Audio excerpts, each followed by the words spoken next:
so that you I didn't press the record button. This that is amazing. is so Oh funny. my God. But it's because you're meant to give it to a bigger audience. That speech is for the masses. This is too funny. Oh, John's gonna have my head for this. Well, I'll punch him right in the face if he does, because you are meant to do this for more people need to hear this, okay? Wow. And I just want to say that Lindsay, there's only one Lindsay, and that's the real Lindsay. You said this, Yeah. there's only one Lindsay. And, so I just basically thank you. It was tremendously inspiring. Thank you. Oh my God. Thank you so much, Missy. I just can't believe I didn't press record. John's gonna have my head. You got to do it again. You spoke from the heart. It will come the same way. This man meant so much to you. Yeah, I have to apologize. I don't know what I'm gonna do here, but yeah. You're gonna go. Don't worry about that. Anyway, what we spoke about was legacy, everybody. Living a positive, lasting legacy. And I'm so sorry I did not if press he wants the record to know, button. He can ask me what was said, and I can. Yeah, but we'll have to do this again somehow. Oh my God, John's gonna. Oh yikes. If you need to re-record it, I'll be there because I would love to hear that again. Okay, cool. All right. So I'll have to say to John, I'm so sorry. Say the button didn't work. I'm gonna put my hands and feet up and just confess. Oh my God. But thank you so much, Missy. It's important that for us to realize, it's you're talking about your parents. It's not always about the amount of what they left or what possibly they didn't leave, because you said they had a house, right? And then their money went into their care. The intangibles is exactly, right? I mean, your dad was in the military. I mean, thank him for his service, right? I mean, that we hold that in high esteem, right? So there are values that come from other things that they leave us. And there was something else you said where you said just this week, you let go of you just forgave your sister and brother who did that to you. You know what? That's good for you, because it might not make a difference to them, but for your general well-being, for your mental health, for your physical health, that is a big step for you. It's only because I've come into this program. Exactly. Because my father's last spoken wish was for his family to get along. Wow. And I didn't see how this was ever going to be possible without, she accused me of physically abusing him, all kinds of terrible things, which were not true at all. And I thought, I can never, if she doesn't apologize to me, but I said, that's it. Do it for you, Mom and Dad. That's one way I can give back to them. That's about, so she won't forgive me, but you know what? Maybe it will change her. I don't know. Yeah, you've done the first step, and as far as I'm concerned, the most important step, because it's you first. If you don't take care of you, you can't give to anybody else. So the fact that you've let that go, you will see a lot more positive energy flowing towards you as a result of what you've done. And in time, because you're going to live out that positive spin and that release of all of that hurt and anger and whatever, it will flow towards them, and it will be like putting hot coals on their heads, and eventually they will come around. No, seriously, I've done this, and I've seen it win people over that I'd written off and was convinced will never, ever, ever be in my world. And they've come back to my world, right? So good on you for doing that, because I know it takes a lot of emotional energy and it takes a lot of courage to do that. It took nothing. I'm glad it's changed in me. That's it. Brilliant. And it was just, what am I doing this for? So it was a release. That's good then. So, I mean, those are the two things you spoke about that really, really resonated with me. But, also for a lot of us, I mean, like I don't have children, right? So I don't have the younger, but I have 5 siblings, 5 sisters, and 3 of them have children, right? So I may not have my own children that I can pour into, but I got my siblings and their children that I can pour into. So sometimes we might have to go that one step away. So it might not be our kids or younger people necessarily attached to us. We might have to go one step removed to actually make our impact or leave the lasting legacy, et cetera, et cetera. But one thing I've always said to myself, I don't have property that I can leave to anybody, but I'm thinking of to my sister's children, like getting a trust fund for each of them. That's my goal for them. So that when they turn 18, 21, whatever, they will know Auntie Ivié left this, and this, for them. So that's where I'm going with, so that's one of the things that I've been thinking about as well, and I've been working towards. But Sunday just brought everything into perspective. I just couldn't believe, how 25 years on, the story was still, oh my God, people were crying on the call. Can you just tell us his first name so I can? Alfred. Alfred. I'm going to think of him and pray for him. And Alfred. He was an angel on earth. He was I promise you, I still think he's here. I mean, he's here and his kids, for sure. And his wife, Ivie, it's been difficult to marry again. Of course. Because when you have a love like that, you can't replace that. I mean, I looked at this man and I said, they don't make them like this anymore. I mean, he was exceptional. And so I knew for her, if she ever got married again, that man, that was whoever the next man was going to be, minimum, this is a standard, right? And in fact, a lot of men were intimidated. They couldn't step up to her because they knew who and what she was married to before. Yeah. So even men who could have, didn't have the courage to step up to her. So that was another part of the thing that was playing in my head to say, this man left such a standard, right? That it's just amazing. I've been thinking about this, Sunday, yesterday, part of today, while planning for this. And I've just been like, oh my God, if I can do half of this, I would be, over the moon, right? So I don't know how I'm going to do this. I might have to, do hospitality lounge and, record some kind of abridged version for John, because I don't know how I'm going to get away with this and telling him, I'm so sorry I didn't do this. So I might stay on. So anybody who needs to drop off, because we are approaching the top of the hour, I appreciate if you need to drop off. But I know Virginia was on and she had to dash.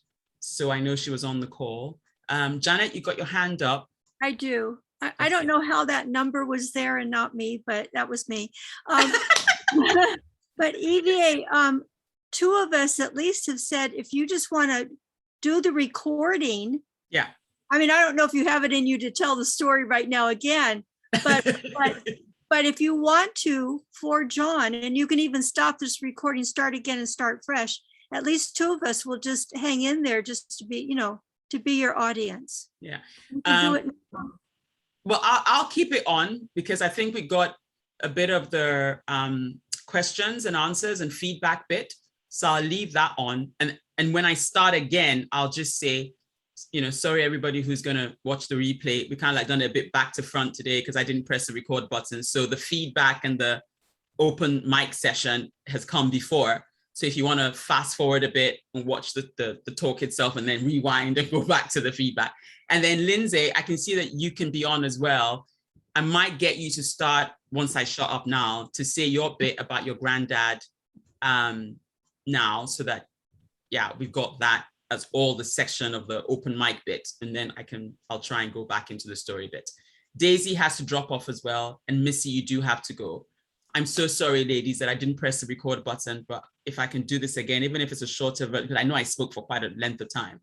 And then Mandy, you need to go as well. So, but thank you so much, everyone, for joining me on this. Thank you. I just hope I've left you with something to think about. Oh. I mean, Alfred was a great man. I mean, as far as I was concerned, he was my father. I mean, that one act, my biological father will never measure up to that. He will never step up, because my father, and he actually took me back home once I'd had the last dressing and the stitches and everything removed, and told my father about it after the fact. And my father asked why I hadn't told him. And I just rolled my eyes. I couldn't even, and between myself and Alfred, we kind of knew why I rolled my eyes, because I was like, why would I tell you? I mean, come on, what were you going to do about it?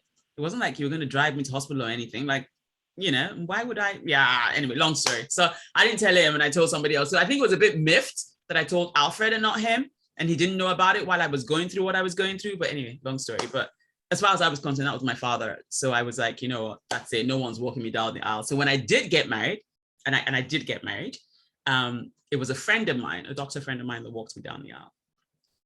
So yeah.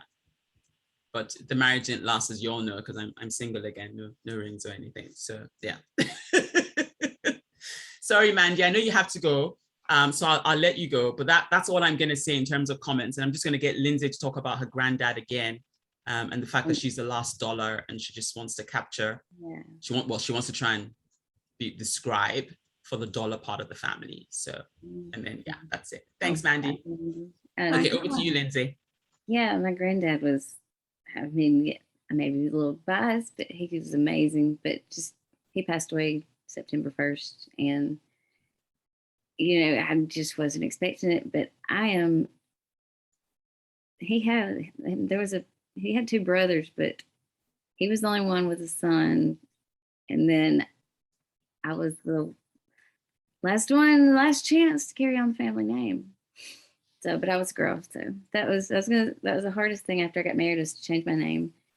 And I'm still a dollar, though. I'll always be a dollar. But yeah, it's like, okay, such a great man. My dad's such a great man. I come from a great family. That was supposed to be my job, was to carry it on. So I'm still, female or not female, I'm going to carry on my family's name, because I think it's well worth doing. I don't exactly know how I'm going to do it, but Janet said she hasn't changed her name. I didn't until a month before I had my oldest son. I figured, well, shoot, I gotta go do it. I want us to have the same last name. But it was nothing against my husband, but yeah, I mean, I've got big shoes to fill. And, you know, and I don't have a solid game plan yet, but I know I'm going the right direction. So it'll get there. Awesome. Thanks, Lindsay. I mean, and what I said to Lindsay was, one, I get the same Lindsay, this forum, different forum, talking to you one-on-one. You're a woman of integrity. You show up big time, yourself, 100% all of the time. So I think you're living up to the name. You're the only dollar I know, so that makes you doubly unique for me. And I said something about the universe will partner with you on this, so keep your mind open. That idea on how to capture all of this for posterity purposes will drop in your mind when you least expect it. So don't fret, just remain open. And I can't wait to hear what the idea is going to be, because I think it's going to be phenomenal. And you're going to capture the essence of the dollar name for, you know, Liam and Cody and, you know, everybody else that will come after them. So they so they can see what, you know, where they come from, right? Their ancestry. I think that's important. Said they want to add dollar to their name. I just thought that was, I almost started crying. I was like, there we go. So yeah, that tells you that the name's going to live on. Yeah. So. I didn't think about that. That may be. The name's going to live on. Definitely. Okay, so let me start my apologies. For everyone who will see this, I do apologize. I did not press the record button when I should have. And so we are having to record the part where I spoke again. We are on the John Lavinia Success Mastermind, and today is the 9th of November, 2021. Quite a few people have dropped off because obviously we finished the top of the hour. So we had Daisy, we had Virginia, we had Missy, we had Edward from Bradford, UK, and Mandy, and we had Mandy. So those are the people on the call, but they had to drop off.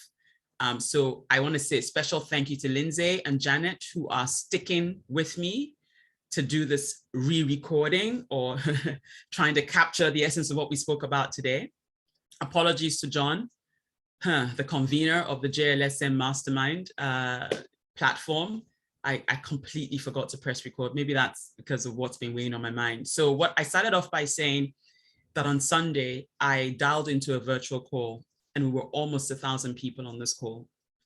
And it was because we were celebrating the life of a man that had passed on 25 years ago. Now, I went into a lot of info about this man, and I'm going to highlight a few stories. But if you're looking for a topic today, it's probably legacy will be the one word that captures what we spoke about. But more importantly, it's about leaving a positive, lasting legacy to future generations. And I said that because I do the corporate curios bits as well as, you know, the general sessions, I'll probably talk about goodwill on a future, probably next week's corporate curios, as a balance into this, because that would be probably the most similar word in a corporate environment, just like legacy is on a personal thing. And then I went into, there's a particular definition of legacy that I liked. And I thought this was amazing. So it says, when a person dies, the mark the individual left on the world represents that individual's legacy.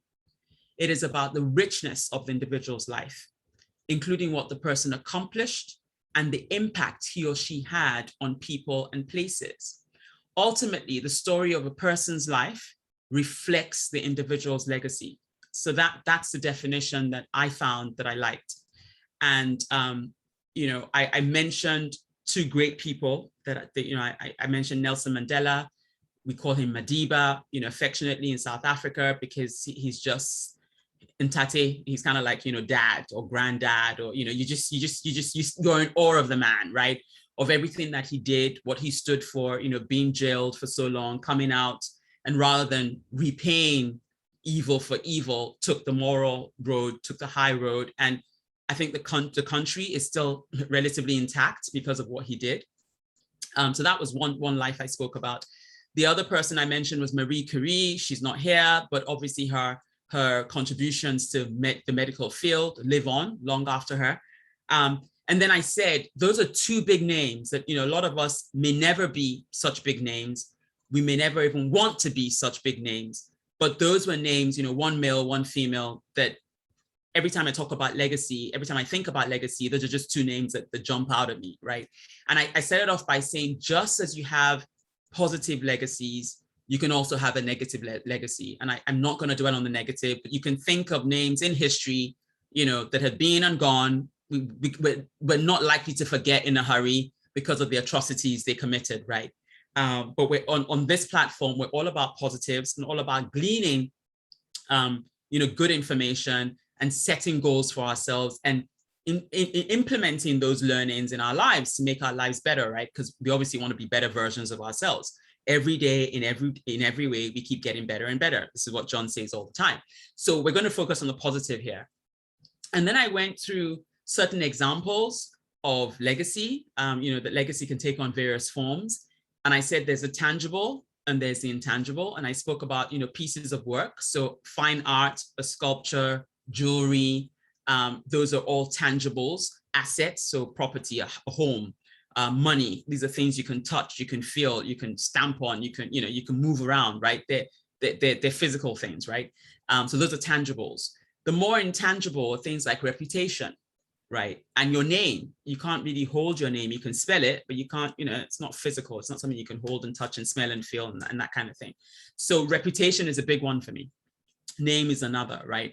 And so when I think about legacy, I want to focus on the intangible side of things today. But if I'm going to give you examples, for instance, a legacy can be very specific. So a person can leave a piece of, you know, work, so an art form, a sculpture, say to a university, and say to the university, you can hang this on your wall. You can have an art show, an exhibition, and every time people come to see it, you can charge them something, and that money you can use to, you know, build another wing in the university, or, you know, do whatever you need it for, right? But it's what somebody who dies leaves to somebody who's still living, right? So the will in that respect to be very detailed. We'll describe the piece of work or the fine art in great detail. You know, when it was written, when it was made, when it was colored, the kind of canvas it's on, the frame, the dimensions, you know, the oil, if it's an oil painting, the kind of oils that were used, who the painter was, who the sculpture was. It will go into great detail, because the more of this can be recorded, I think the more authentic, and I think that the more it retains its value. And so that when you pass it from one hand to the other, the value moves as well, right? So that's a specific legacy where it's really detailed, and you're bequeathing it to a particular institution or person, right? So that's that.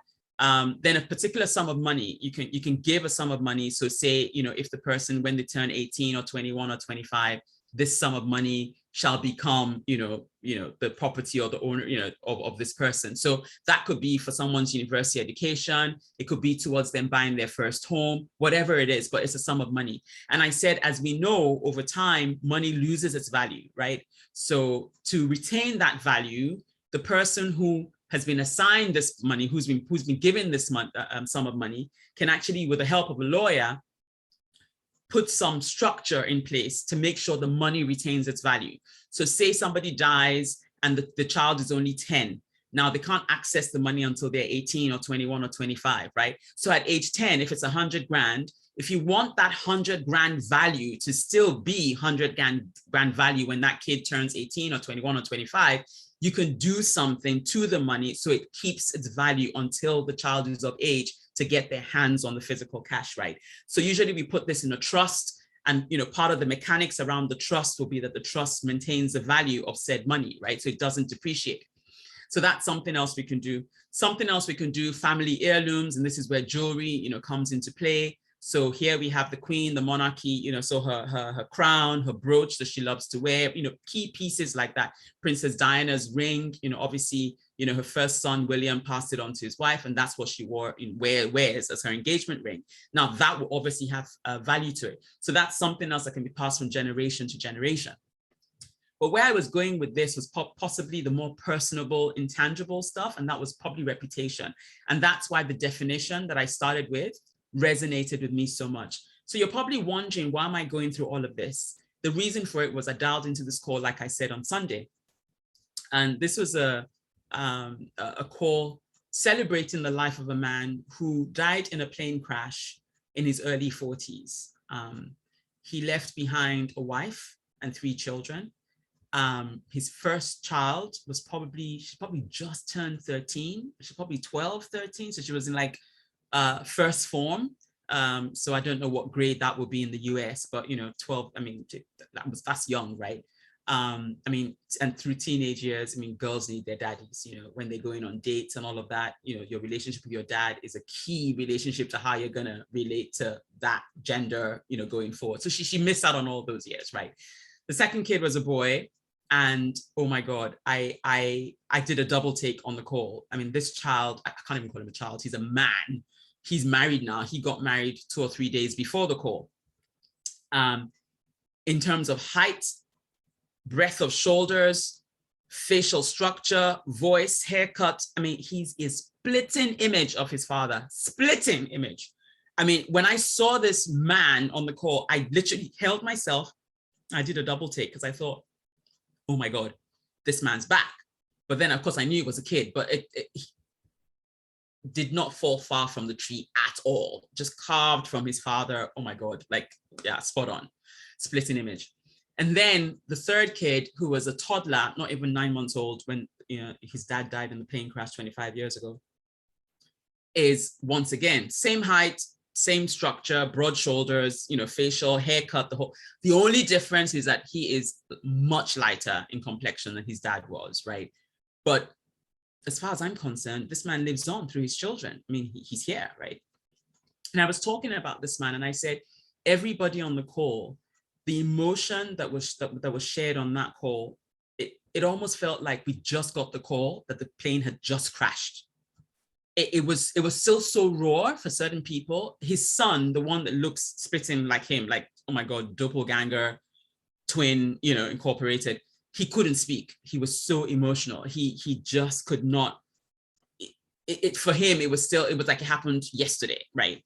And that just shows that, for a man to still have that kind of impact on his nearest and dearest and people far removed from him 25 years after his death begins to tell you a bit of what his life was like, right?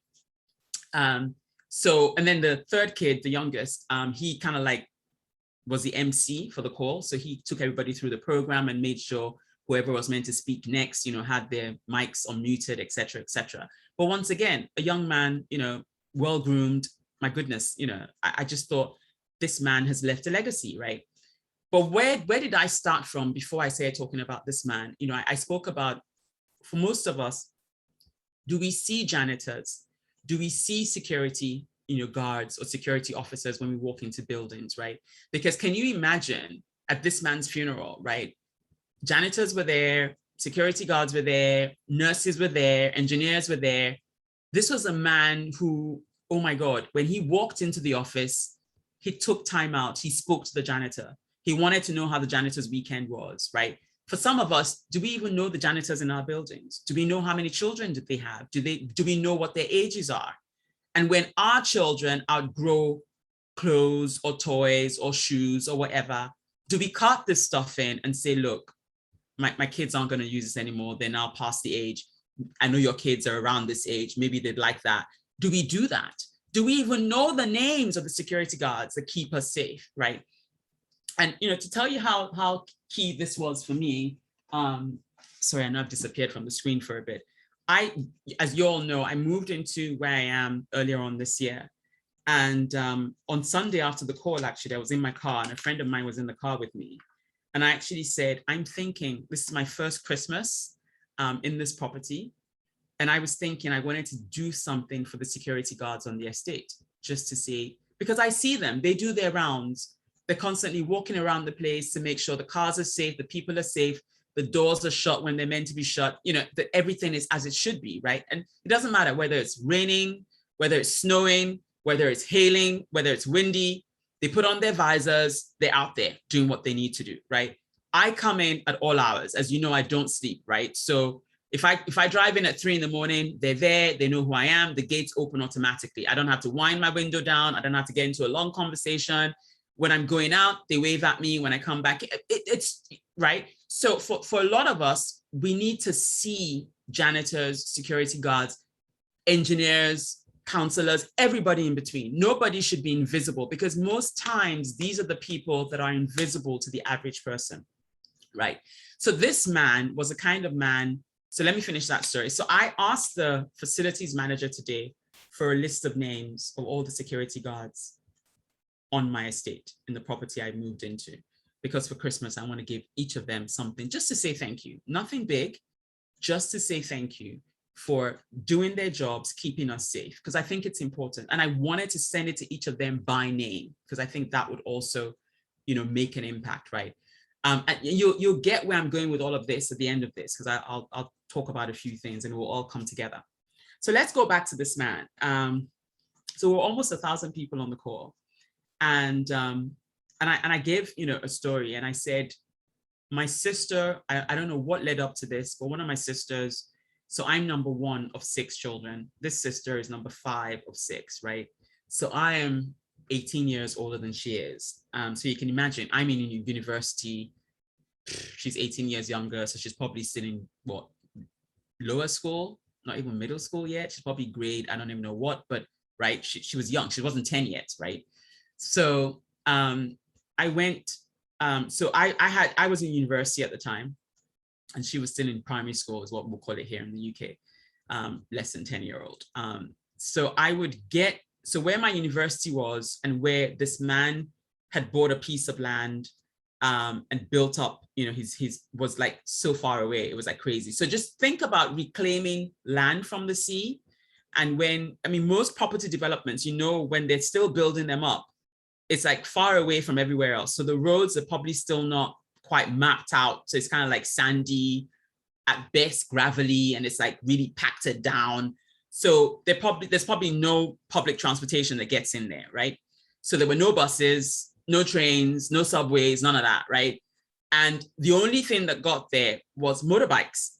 But of course, I didn't have enough money to get on a motorbike to get there. I didn't have a car when I was in university, well, not yet anyway. I got one later on, but at that time I didn't have one. And I had to starve 3 days before I made this trip to make sure I had enough money to cover the trip.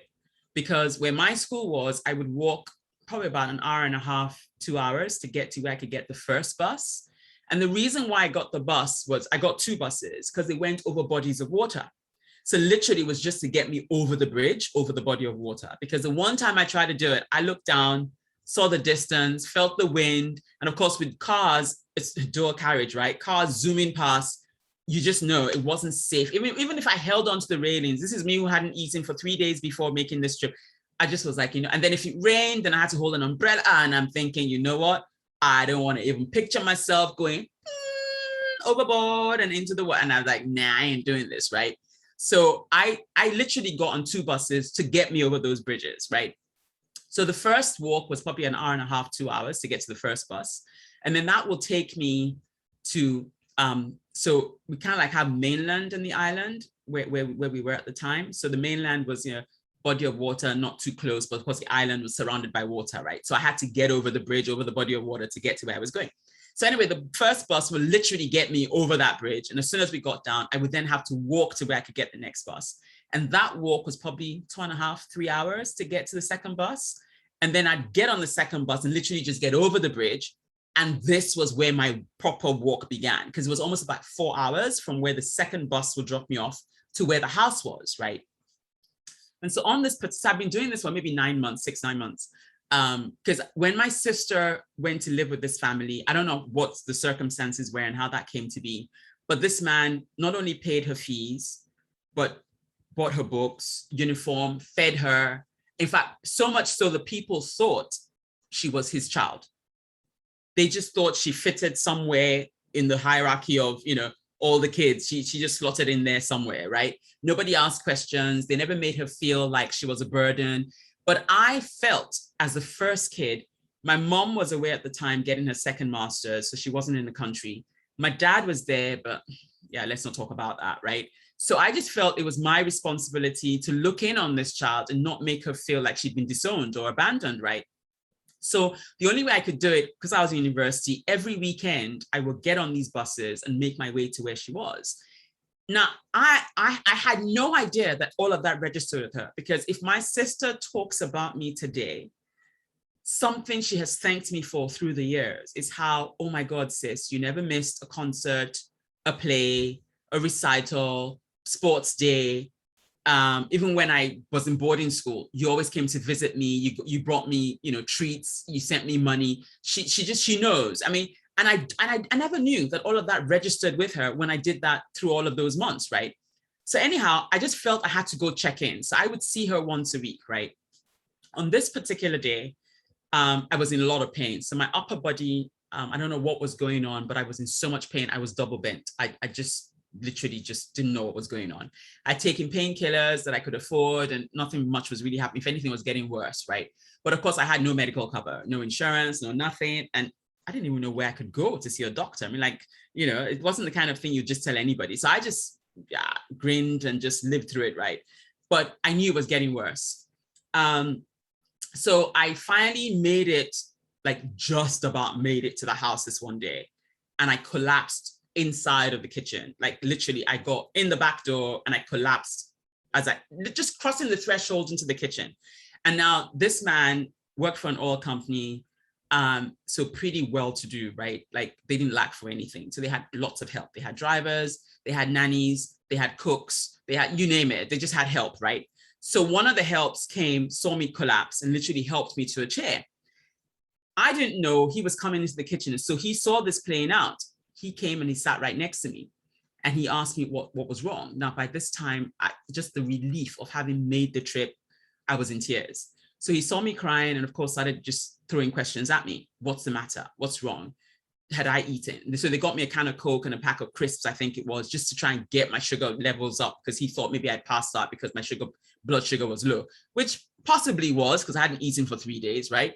But anyway, he sat next to me and he said, look, we're going to eat in a minute, because they were making a meal. And of course, we had this in common. His favorite meal was my favorite meal. So you could guess if he was going to ask for anything, that would be it, right? And it just so happened that's what they were cooking, right? So I was like, yeah. Anyway, he asked me what the matter was. And just out of his compassion, I just started bawling my eyes out even more. But I felt, oh my God, this is a man. Can I really tell him where I'm hurting, blah, blah, blah. So I think he saw in my face the discomfort and wasn't quite sure, should I say this, shouldn't I? So he went and he called his wife in. His wife never works, by the way. She was a housewife, queen of the manor, you name it, just waited on hand and foot. I mean, this guy doted on her. I mean, oh my God, it's just amazing. And the home was beautiful. Oh my God. Like when I walked into the home, I just thought, yeah, this is like, I felt like I was in a country home, like I'd gone on a resort for the weekend, right? Anyhow, so she came in, he walked away, gave the girls, some alone time. And then I told her what was wrong. So of course she went to him, recounted my story. Do you know, he came right back to where I was. He asked me no questions. He lifted me onto his shoulder, carried me to the car, put me in the car, buckled me in, got in the driver's seat. His wife sat in front, and we went straight to the hospital. On our way, he called the doctor to say we're coming in, try to describe young female, blah, blah, blah, hurting, don't know where, he didn't want to say anything on the phone. But so the doctor was on standby when we got there. When we got to the hospital, he didn't wait for a wheelchair, gurney, nothing. He just lifted me again onto his shoulder, carried me up the stairs into the hospital. And by this time, I was like, I don't know who this man is. I mean, I'd heard of him over the years and I kind of like had known him, but I didn't know him, if that makes sense. But this was like my first close encounter with him. And I just could not believe that he would do that for me. Excuse me. Bless you. Thank you. I never sneezed once. So we went into the doctor's office and he stayed outside. His wife was in there with me and she said, look, do you want me to stay? Do you want me to stay outside? I think at some point she went outside when he started the examining and whatever. And of course he figured out what was happening. And the more he poked and prodded, the more I just started screaming because I was in pain. And so once he kind of like said, oh, we can do something about this. I know what the problem is, blah, blah, blah. I just started crying because relief. I didn't know that it was something that could be addressed. So when he said, oh yeah, we'll sort you out, that was it. I just started bawling my eyes out because I was like, oh my God, not only am I a doctor, but he can actually do something about it, blah, blah, blah. Oh my goodness, I'm sneezing. And then I went into the nurse's station and the nurse, once again, so apparently I had an abscess and it had to be incised, which meant it had to be cut open and it had to be drained. So all the gunk had to be drained out. And then I needed stitches and, like dressing and blah, blah, blah. And the nurse did this. So you can imagine, I screamed my head off because I was in so much pain. And the man was outside and he could hear all of this. And apparently he started crying because he couldn't imagine how much pain I was in, that it taken this to sort it out. Anyhow, when everything was done, carried me once again on his shoulder, but I think this time a bit to the side because he knew I had all the stitches and blah, blah, blah, carried me into the car and we went home. Every day afterwards that I needed the dressing change, I didn't go with the driver. His wife didn't drive me. He drove me back to the hospital to get the dressing changed. And after I had recovered from all of this, because I didn't go to school that week. After I had recovered from all of this, he then took me back home and said to my dad, this is what had happened. And my dad was like upset that I hadn't told him. But anyway, that's a story for another day. So I just rolled my eyes and yeah, pretty much that. But when I eventually left, he sent me off with pocket money, just like everybody else got on a Monday morning, but I got a bit more because he knew he wouldn't see me till the weekend. And he got me a care package. So his wife had put together groceries in a bag. And when I took the stuff home, we ate the stuff for the next 3-4 days. So I didn't have to go shopping until middle of the week. And the money he'd given me, I pretty much stretched it. I mean, I'm a bargain hunter. I'm a budget shopper. I mean, I bought stuff for the next 2 weeks. We were fine, right? And he said to me, he said, I never, ever want to hear you say you walked from wherever to wherever and got a bus, because he said, look, my daughter's school, she's just started. She's in the first form. Her school's not too far from yours. You can actually walk to her school. And when the driver picks her up, you guys can come back home together. He actually said, come back home, not come to the house. He'd be like, come back home together, right? And on Monday morning, when she's going to school, you get in the car. And once again, the driver this time will drop you in school because he would have finished with the school runs then, and he's in no pressure to get back because he had multiple drivers, right? So one driver did the school runs and whatever. So he would have gone to work anyway. And the wife didn't work. So that driver that did the school runs would come back and then she would use that car. Anyhow, so that's what it became. So from that day, life was good because there was no more 4-hour treks, 2-hour treks to get on a bus to get, we didn't do any of that anymore, right? But this was me this was what was replaying in my head on this call on Sunday. And of course, my sister had her memories, right, of all of this. But I think what struck me was everybody who spoke on this call, the emotions were so raw. It was like we had just heard the plane had crashed. So I was thinking to myself, what did this man know that the rest of us didn't? Because he set the bar so high. I mean, for his legacy to still be intact 25 years on, where people are talking about him and of him like he passed yesterday. And in fact, not just one, but a few of us said, but I remember one person in particular said in so many words, said, there is nothing his wife or children can want that is within his power to do that will be enough to say thank you for what this man had done in his life. And I think all of us on that call mirrored, echoed those words, because this man made such just an impact, a difference to everybody on that call. Even when we didn't deserve it, there were people on that call who I knew had treated him badly. He still extended a hand of friendship to them. I mean, this man could do no wrong. And he wasn't perfect, don't get me wrong. But when you think of somebody, when the impact they've made overshadows or just makes up for whatever wrongs they could have done, that is a strong legacy, right? And so that got me thinking of, what's my legacy gonna be? What's my story gonna be when I'm long gone? What are people gonna say about me, right? How am I gonna do this, you know? And so I started thinking, yeah, you know, money is good, gifts are good, property is good, but you know what? What can I do? Really, what can I do, right? And for some of us, we're senior. If we work in the corporate world, we're senior enough where we can start a leadership program, where we can be the sponsor for that leadership program in our organizations, right?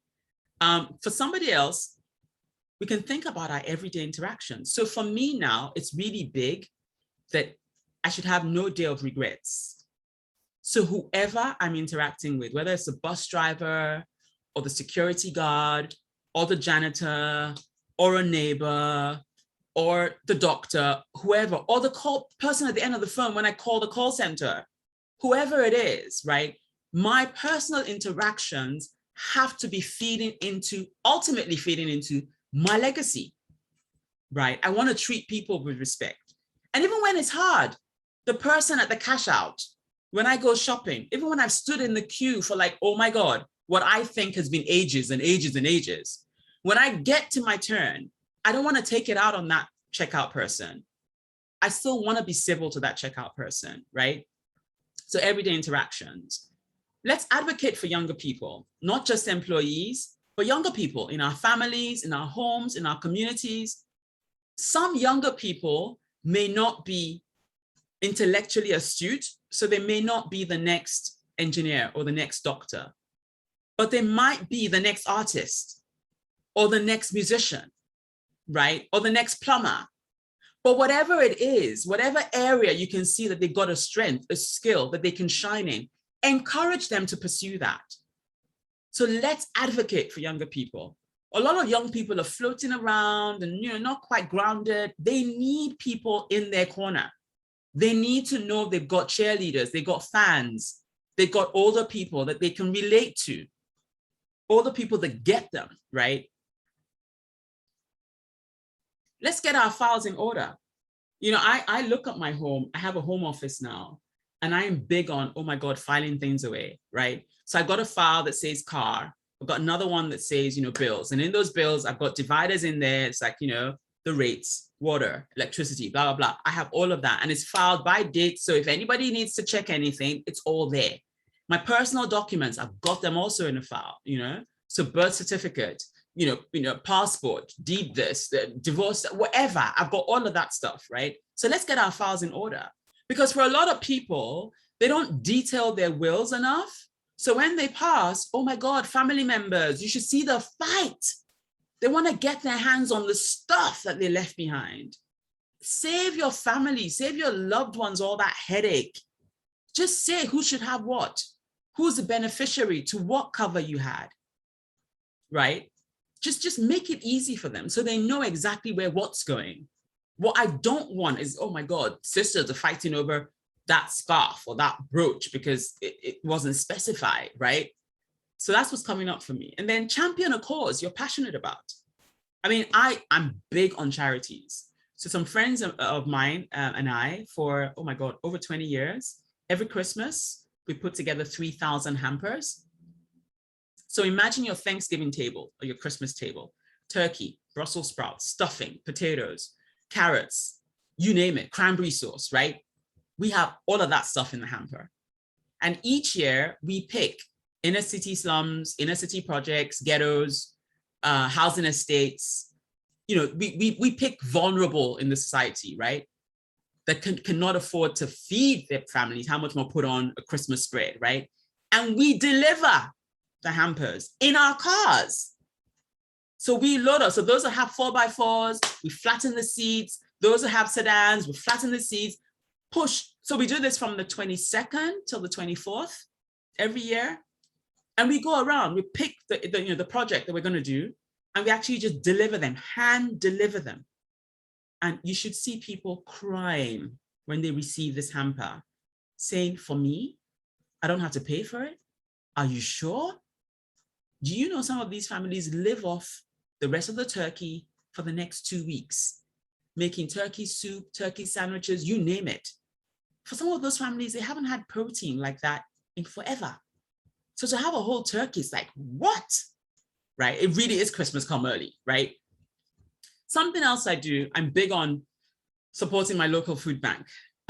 So in my office, I've got all my colleagues now. I do a food bank drive leading up to Christmas, but I also hold back some of the good stuff so that in January, when people have splashed out on Thanksgiving, splashed out on Christmas, and, you know, all being thrifty come January, that I've still got a few things to take to the food bank, right? So I do 2 drives, one before Christmas and one early in January, because when it's really cold, people still need soup. People still need, you know, toiletries. So I do that twice a year. So I'm big on charities, right? So something else we can do, make sure your debt is paid. I mean, if you have mortgage, I mean, this man, so this is another thing I'm going to say about this man. This man was so together that upon his death, his wife was not lumbered with a mortgage. So the house he'd built was fully paid off. He'd left enough money for her to buy a property here in London outright. She did not have a mortgage.